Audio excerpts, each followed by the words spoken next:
Old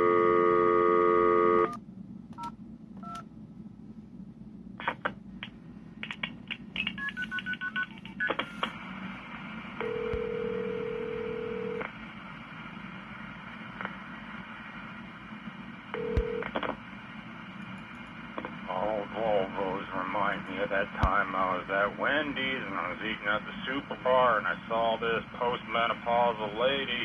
She got on top of the super bar and just dropped the pants and started queefing on everything. She was queefing on all the garbanzo beans. And then she got a turkey baster and just filled up and snatched with some old pool water. And then just queefed again and again and again and again and again.